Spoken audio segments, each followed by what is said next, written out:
Hello students, मैं कृष्णपाल सिंह, सहायक आचार्य भूगोल, आज उपस्थित हूँ एक नए वीडियो के साथ।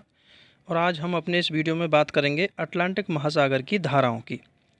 इससे पहले वीडियो में हमने महासागरों की जल की विभिन्न गतियों के बारे में अध्ययन किया, तो उनमें से एक महत्वपूर्ण गति थी धाराएं। आज हम विभिन्न महासागरों में धाराओं के बारे में विस्तार से चर्चा करेंगे। तो यहाँ सबसे पहले हम अटलांटिक महासागर की धाराओं के बारे में बात करते हैं। तो चलिए वीडियो विस्तार से शुरू करते हैं। तो सबसे पहले हम बात करते हैं उत्तरी अटलांटिक महासागर की धाराओं की। अटलांटिक महासागर को प्रमुख रूप से हम दो वर्गों में बांट करके धाराओं का अध्ययन करते हैं। भूमध्य रेखा से उत्तर का जो अटलांटिक महासागर का भाग है वो उत्तरी अटलांटिक महासागर, और उसमें विभिन्न धाराओं का एक चक्राकार क्रम है। और ऐसे ही भूमध्य रेखा से दक्षिण के भाग की जो धाराएं हैं वो दक्षिणी अटलांटिक महासागर की धाराओं के रूप में यहाँ पर अध्ययन करेंगे। तो उत्तरी अटलांटिक महासागर की धाराओं में सबसे पहले हम बात करते हैं उत्तरी विषुवत रेखीय गर्म धारा की। और ये उत्तरी विषुवत रेखीय गर्म धारा 5 डिग्री उत्तर से 20 डिग्री उत्तरी अक्षांश के मध्य पूर्व से पश्चिम दिशा की ओर प्रवाहित होने वाली एक गर्म जल की धारा है। और यह प्रमुख रूप से पूर्व में अफ्रीका के पश्चिमी तट से लेकर के पश्चिम में पश्चिमी द्वीप समूह तक प्रवाहित होती है। और ये धारा की उत्पत्ति का मुख्य कारण व्यापारिक हवाओं के घर्षण बल की वजह से है। अर्थात व्यापारिक हवाएं अपने घर्षण की वजह से जल को पूर्व से पश्चिम की ओर प्रवाहित करती हैं, और इस प्रकार से ये उत्तरी विषुवत रेखीय धारा का जन्म होता है। इस धारा का सर्वप्रथम उल्लेख फिंडले नामक विद्वान ने किया था। अब हम बात करते हैं दूसरी प्रमुख धारा की, और दूसरी धारा है एंटीलीज की धारा। और ये एंटीलीज की धारा ब्राज़ील का जो साओ रोक अंतरीप है उसके निकट जो दक्षिणी भूमध्य रेखीय धारा है अटलांटिक महासागर में, जो दक्षिणी विषुवत रेखीय धारा है, उस विषुवत रेखीय धारा जब साओ रोक अंतरीप से टकराती है तो वो दो भागों में विभाजित हो जाती है।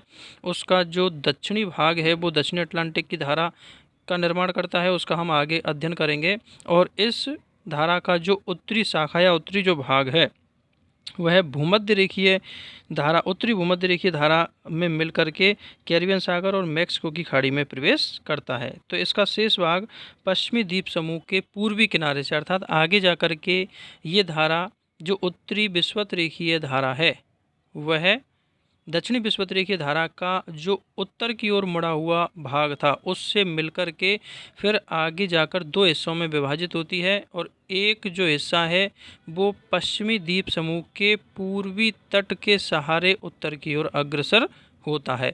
तो इस पश्चिमी द्वीप समूह के पूर्वी तट के सहारे बहने वाली गर्म जल की धारा को ही एंटीलीज की धारा के नाम से जाना जाता है।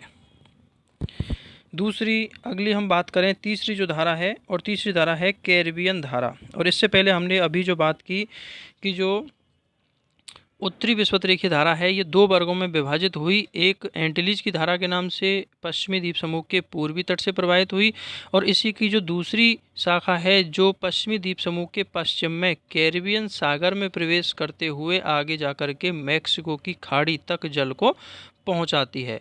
और ये कैरिबियन सागर और मैक्सिको की खाड़ी तक जाने वाली जो धारा है यही धारा कैरिबियन धारा के नाम से जानी जाती है। और ये भी गर्म जल की एक धारा है, क्योंकि उत्तरी भूमध्य रेखीय धारा का ही विस्तार है, इसीलिए इसमें भी गर्म जल विद्यमान है, या फिर ये कह सकते हैं कि ये गर्म जल धारा है।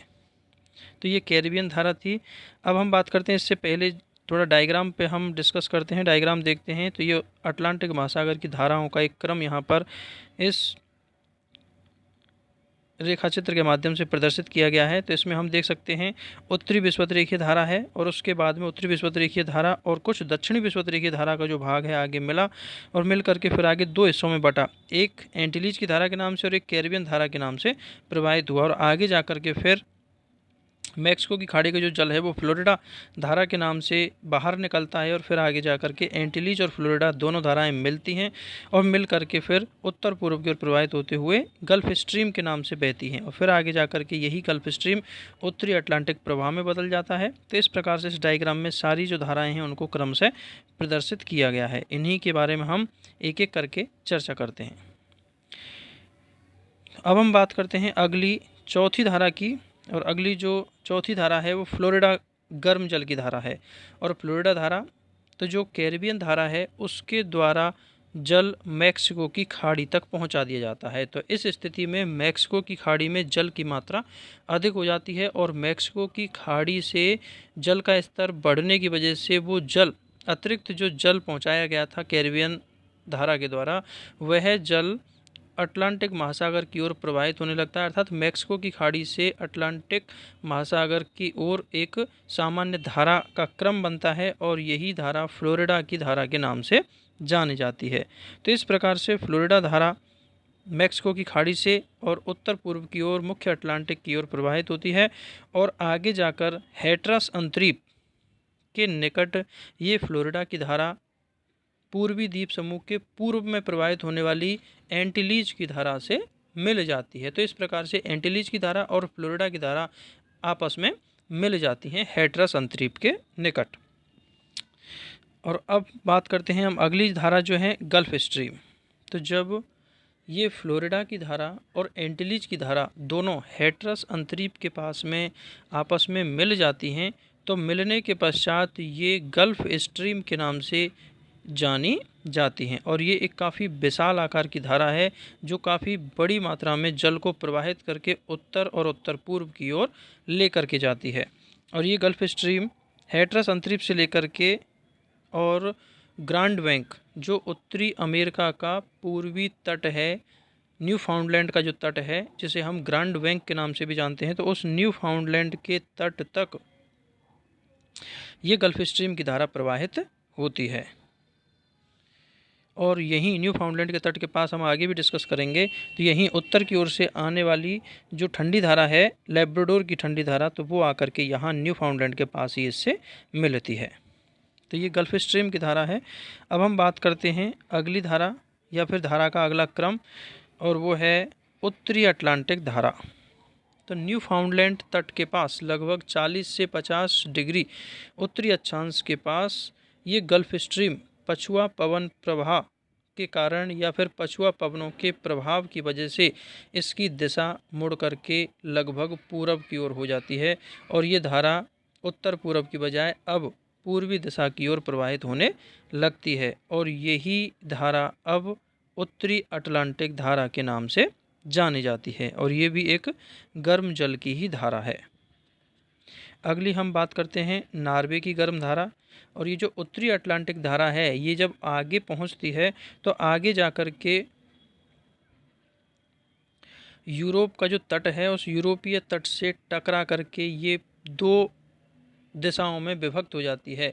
इस उत्तरी अटलांटिक धारा का कुछ भाग उत्तर की ओर मुड़ करके नॉर्वेजियन सागर की ओर आगे बढ़ता है और इस प्रकार से उत्तर की ओर बढ़ने वाले इस जल की धारा को ही नॉर्वे की धारा के नाम से जाना जाता है। और यह चूंकि उत्तरी अटलांटिक धारा के ही गर्म जल को नॉर्वेजियन सागर तक पहुंचाती है, नॉर्वे के तटीय क्षेत्रों तक पहुंचाती है, तो यह गर्म जल की धारा है और अपने गंतव्य स्थानों पर ये तापमान को काफ़ी बढ़ा देती है। और यही कारण है कि नॉर्वे का जो तटीय इलाका है ये शीतकाल में भी तुलनात्मक रूप से उतना ठंडा नहीं हो पाता है, या कह सकते हैं कि तुलनात्मक रूप से यहाँ तापमान अधिक पाया जाता है।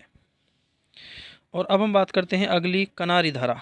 और कनारी धारा जो उत्तरी अटलांटिक धारा थी वह यूरोपीय तट और अफ्रीका के कनारी द्वीप समूह से टकराने के बाद दो वर्गों में या दो दिशाओं में विभाजित हुई। तो उत्तर की ओर बहने वाली नॉर्वे की धारा कहलाई और इसका जो दक्षिणी हिस्सा था वह दक्षिण की तरफ मुड़ करके कनारी द्वीप समूहों के साथ बहते हुए, या फिर हम कह सकते हैं जो अफ्रीका के पश्चिम में मडिरा द्वीपों से लेकर कैप वर्डे जो द्वीप हैं वहाँ तक ये दक्षिण की ओर प्रवाहित होती है और यही धारा कनारी धारा के नाम से जानी जाती है। और यह तुलनात्मक रूप से कम तापमान वाले जल को साथ लेकर चलती है, इसलिए ये एक ठंडी जल की धारा है।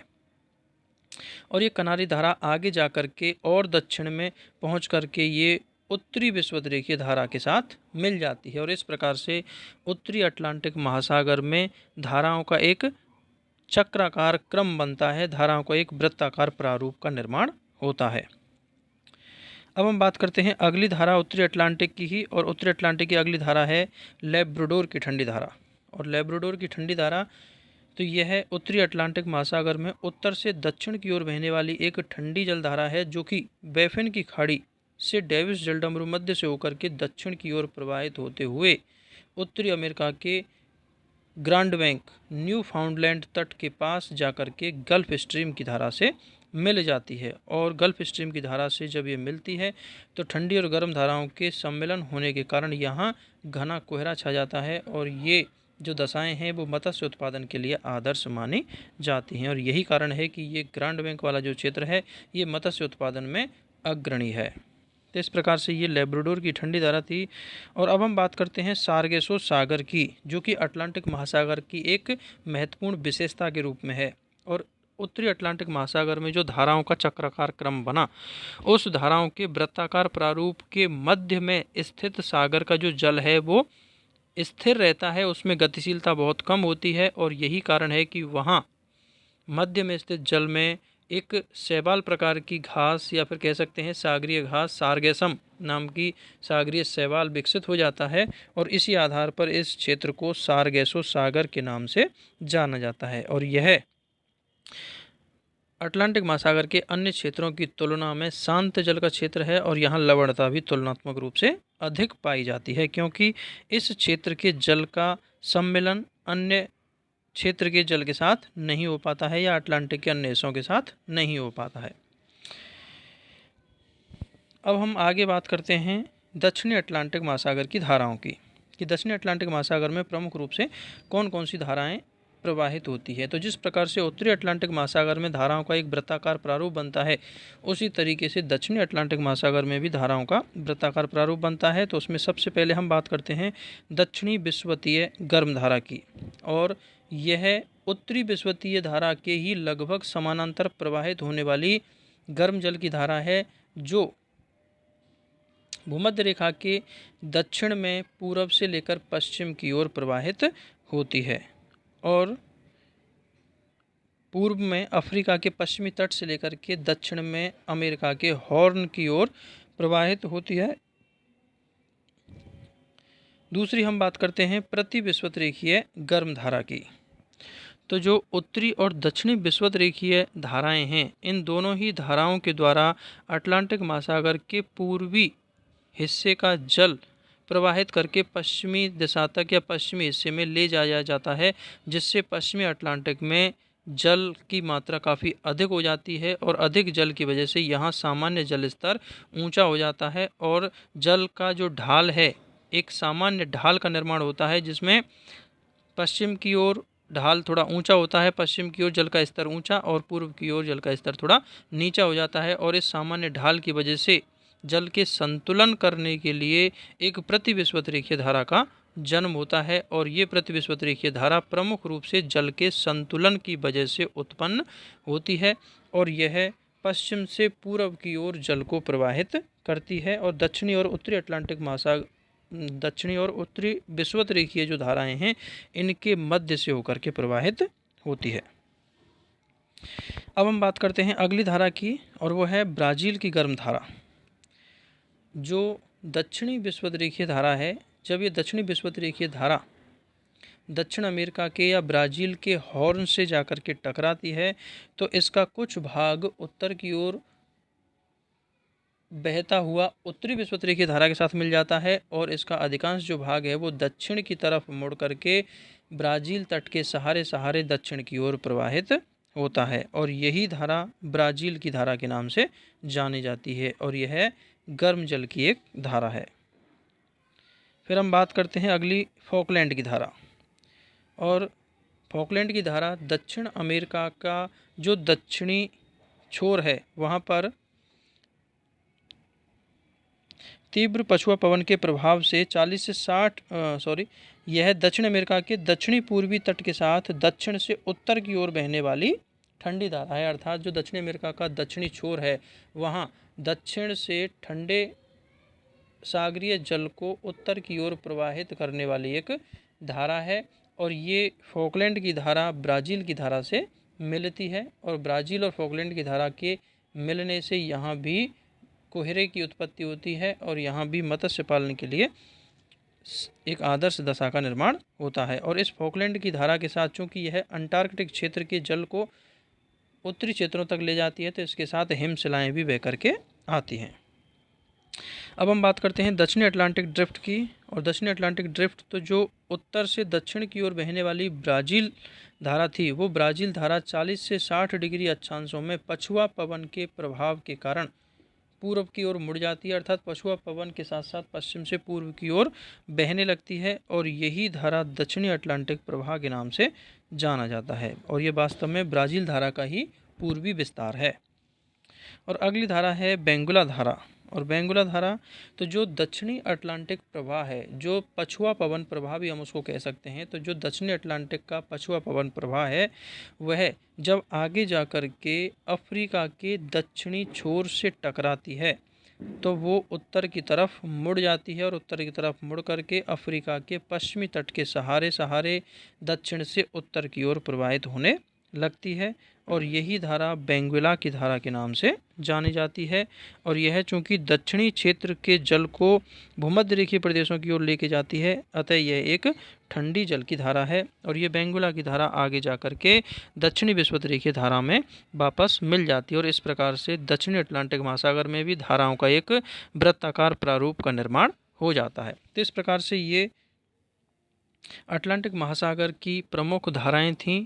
उम्मीद करता हूं आपको मेरे द्वारा दी गई जानकारी समझ में आई होगी। आपको मेरा वीडियो अच्छा लगा हो तो इसे लाइक करें, शेयर करें और मेरे चैनल को सब्सक्राइब करें। धन्यवाद।